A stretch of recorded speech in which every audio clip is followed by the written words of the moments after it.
talk to you today about sacred relationship. And I want to talk about what that really means beyond the fantasy of finding the right person.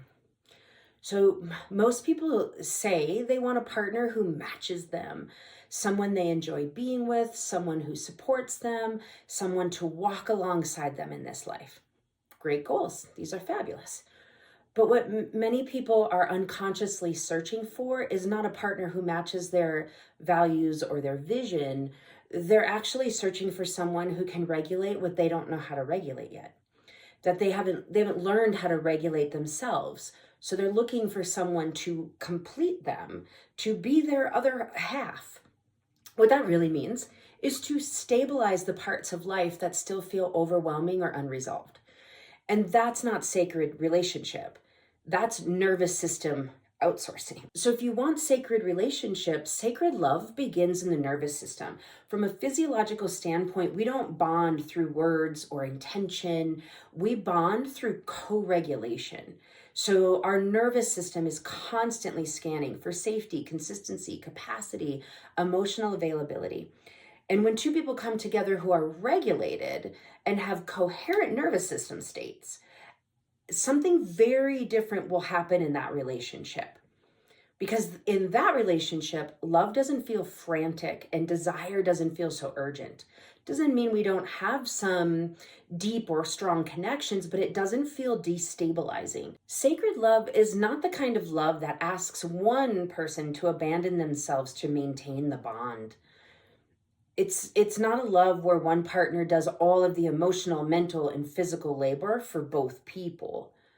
It is love that meets regulation with regulation. Then you and me, we become a we that's stronger than the sum of our two parts.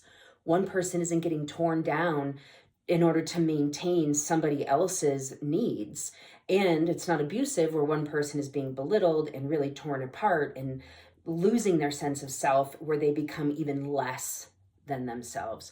What we want is a you and a me and a we, not a me and what you can give me, and not a relationship where one person needs to dominate, control, and abuse the other in order to feel big, powerful, and strong, leaving this person depleted, deflated, and hollow. So when we're looking at relationships and when they fall apart, it's often because one person has grown and the other has not. In my clinical work, I see this pattern over and over and over. Two people begin in relative nervous system coherence. Then one person grows emotionally, psychologically, physically, spiritually. They expand their capacity, and the other person does not. The other person says, this is just who I am. It's how I've always been. It's the way it is.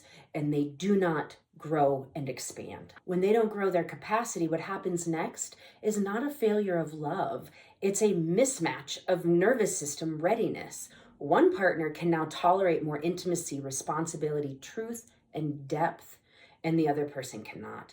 And rather than meeting in growth and meeting growth with growth, the unregulated nervous system often responds with belittling, dismissal, chronic arguing, complaining, tearing each other down, emotional or psychological aggression, even physical aggression, not because the person is evil, but because an unregulated system experiences the other person's power as threat. This is a big piece for the divine masculine and divine feminine when we talk about sacred sexuality. So let's clarify something. The divine feminine is not weakness, passivity, emotional excess, as it's often shamed and labeled. She is receptive.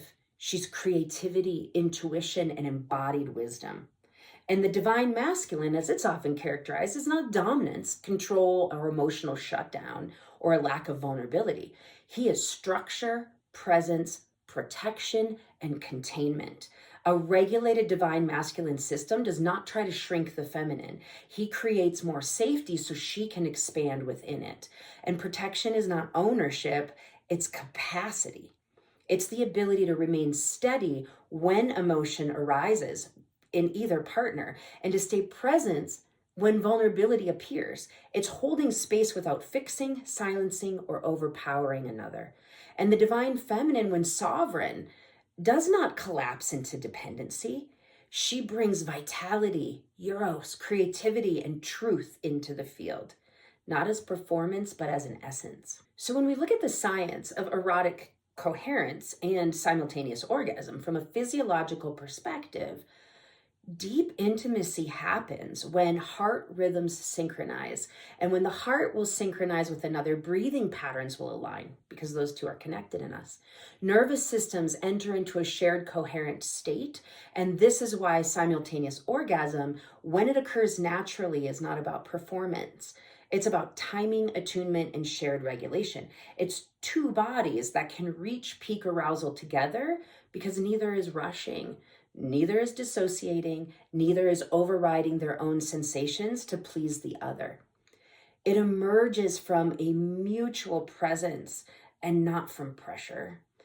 Sacred sexuality is not intensity for intensity's sake, although sometimes intensity is there. It is eros guided by awareness. When we're looking at relationships where we don't have that connection, we don't have that attunement, power can become exploitation.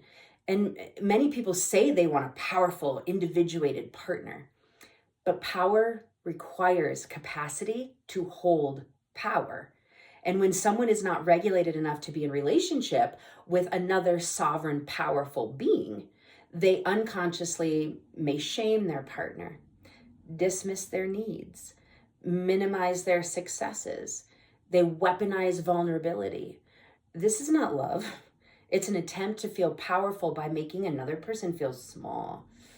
And healthy, regulated people do not stay where their vitality is being drained.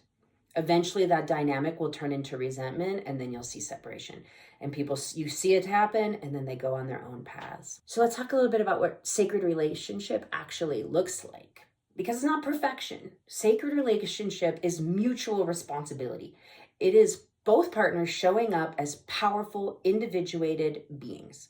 They're both willing to be vulnerable.